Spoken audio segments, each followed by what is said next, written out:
Hey everyone, it's Rod Santomassimo with the Massimo Show.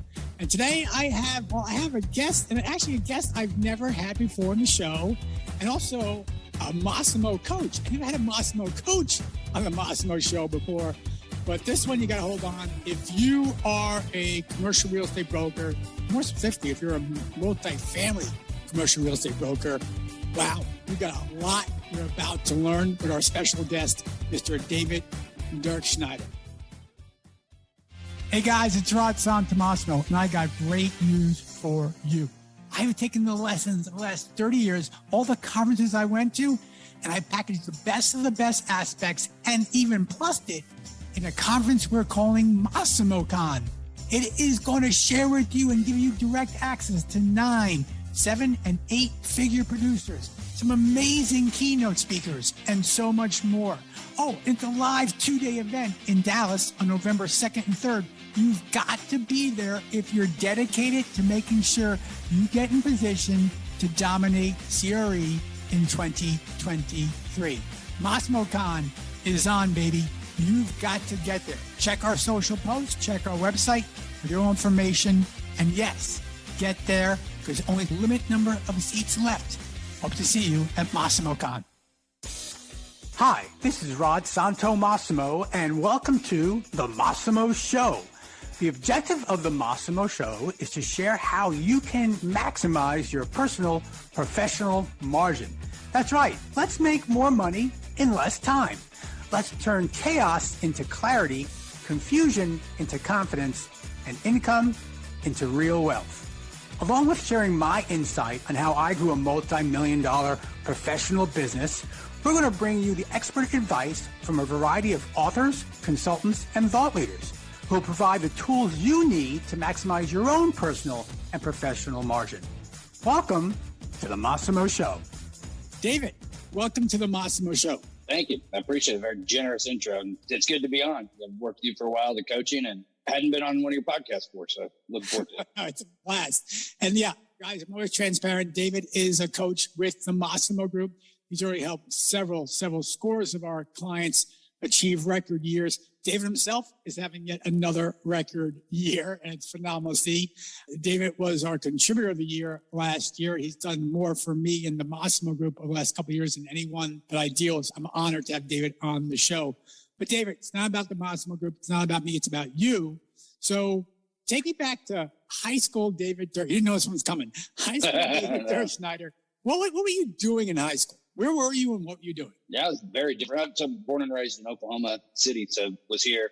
I think if anybody would have pictured me back then, probably wouldn't say that I would have been very successful or got into commercial real estate. Maybe I was kind of wild, but I did have a business side to me, though. I mean, I always had some sort of business running. I had a construction company when I was in high school. And yeah, I'd go to school and then I'd get home and literally go out and build houses. And I had a few friends that worked for me. So it was fun. You had a construction company while you were in high school. Yeah, because I remember cell phones weren't, most people had pagers, but I was one of the few that had a cell phone because I had a business and I had to be able to make calls. Well, how old were you when you started building houses? I think it's about 16. When I say building houses, I contract out a specific part of it. So like cornice, decking, sheathing, like people frame it and then I'd make it look like a house after. Well, how many of our listeners are building houses at 16 years old? It taught me a lot. It actually helps me to this day because I really understood construction and just a lot about real estate.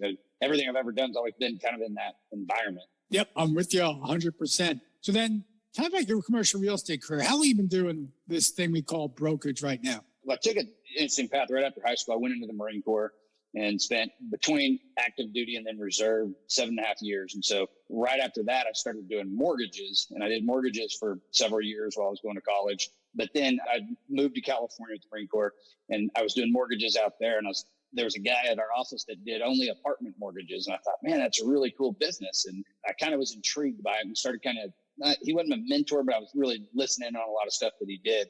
And that was 2004. And so we had my first daughter, moved back to Oklahoma. That's where all of my family is. Came back here and I saw a job ad said recent college grads for apartment management or something to that effect. And I started working for a guy's one of the largest private apartment owners in Oklahoma and started working for him as a regional manager and then eventually became the manager for his entire company and oversaw his whole portfolio, buying, selling, day-to-day operations. I mean, I did everything. And then every time we'd sell a property, I'd see the settlement statement and I'd be like, man, this broker's making more on one deal and I'm making all year long. And so it was about 2006, I think. Yeah, 2006. I went to him and I said, hey, do you care if I get my real estate license and sell some real estate? And ultimately he said no. And so I made the move and he finally said, hey, you got to make a decision. You're either going to sell apartments or work for me. You can't do both. I mean, it's obviously you can't have two jobs at once and not really focus. So I made the jump to the brokerage side and I was scared. You go from salary job to commission. And I look back though, and it was the best decision I ever made. I love this business.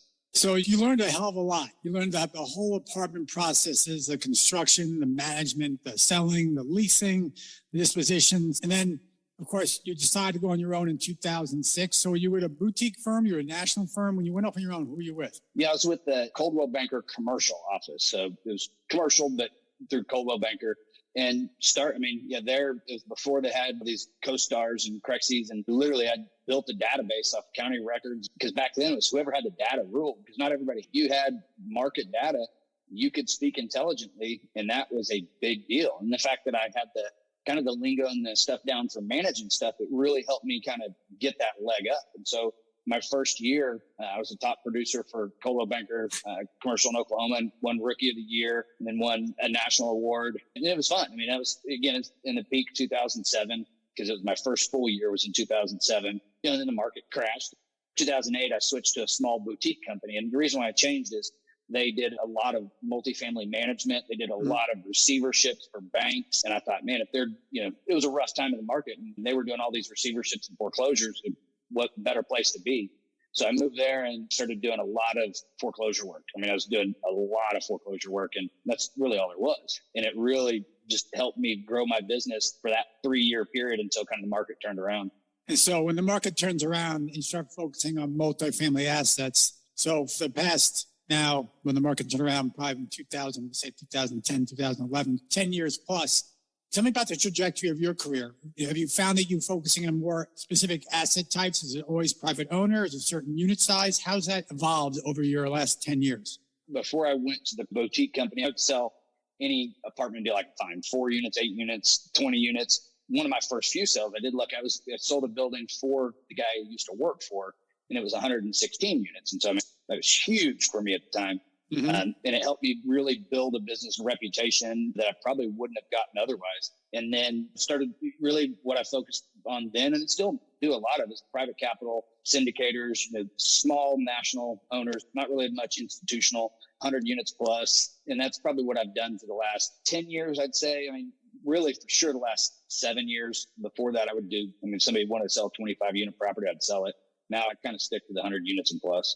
So, David, you're a managing director now with Capstone. So how long have you been there, and what's the structure? Do you have a team? Tell us about that. I've been with Capstone now for 2 years. I partnered with a guy who used to be an owner of the local CBRE office, and me and him, and then a guy that I was already on the team with, we all came together and started a Capstone office in Oklahoma. And so there's 4 brokers on our team, 1 analyst, admin, and then we have a big marketing division and other kind of support and backup analysts. But in our office, it's the 4 brokers, analysts, and admin. And do you all work in one team, or do you compete with each other? How does it work there? Yeah, every single deal we all get paid on. Now, granted, there's incentives for who brings the deal in, does the bulk of the work, but it doesn't matter who brings it in, who does all the work. Everybody's getting paid on every transaction. And we really like it that way. It really builds kind of a cohesive team. It puts our clients first. If somebody calls and they say, hey, I saw Mike had this property for sale in Tulsa, I'll tell them the truth. Say, hey, I can give you the information, but it'd be best if you called him because he's going to be able to give you the most direct answer. And our clients really like that because they don't feel like we have to possess them. It's whatever's the best for them. Always special client. I love it. Yeah. So you're successful. Look, you're a 7-figure producer, and you have hit that stride where, you're the guy. You're the guy in Oklahoma City for multifamily. You're doing a great job. If there were 3 pillars to your success, and people asking, what could you say different? Why is it so successful? How would you phrase those 3 pillars? I think one pillar is market knowledge. I mean, I truly think that there's nobody in Oklahoma that knows the apartment market better than I do. Our team sold over 100,000 units. And so there's not a lot of properties that we haven't sold or even in my past life managed. I know the market inside and out, and my clients love that because I can tell them stuff that other people don't even know. I think the other one is just hustle and dedication. I mean, I think everybody kind of understands that. Nobody likes to make phone calls. I shouldn't say nobody. Most people don't like to make phone calls, but it's just part of our business. You got to get out, got to talk to people. You got to build your business. And I think the third is building relationships with clients. I'm a big believer. We have a phrase called clients for life. And my best friends, like the closest friends in my life, are apartment people, apartment owners, apartment developers. I met them through doing business, but we've become such good friends. That's just who my friends are. My best man in my wedding was one of my first big clients. That's the minister in our wedding. The only reason he was the minister is because I couldn't decide who was the best man, and he was able to be a minister. So he did the wedding, and he's one of the biggest local apartment developers.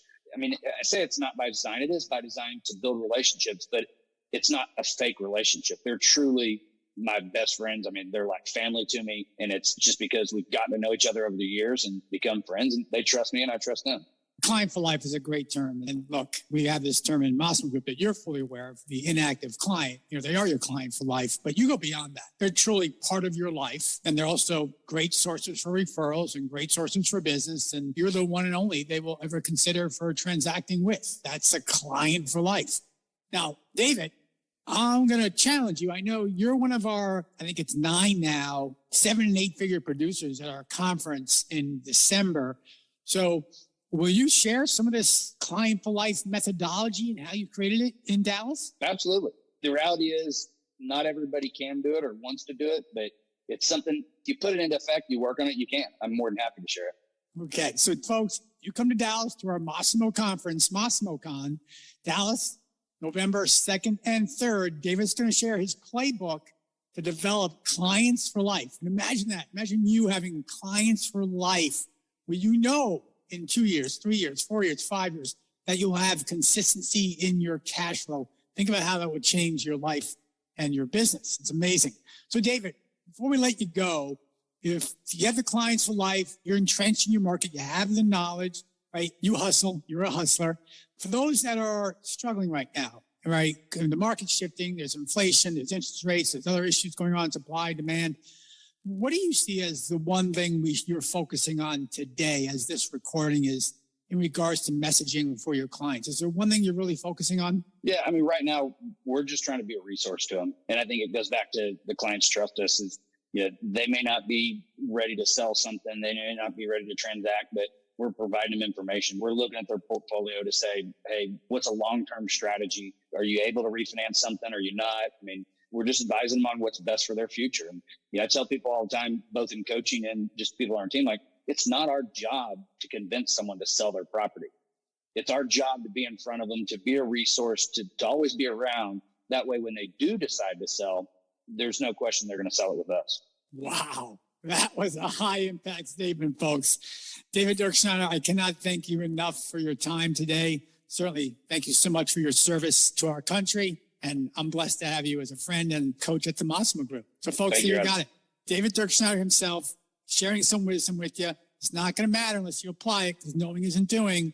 And one way you can definitely maximize the knowledge and application is showing up at MassimoCon in Dallas, just down the road from Oklahoma City. So, yep. In Dallas, November 2nd, 3rd. David, thank you so much. Thanks, Rod. Okay, buddy. Everyone else, this is Rod Santomassimo with The Massimo Show. I want to thank you for listening to this version of The Massimo Show. And please, please go out and share this with your friends, your colleagues. Heck, share it with your dog.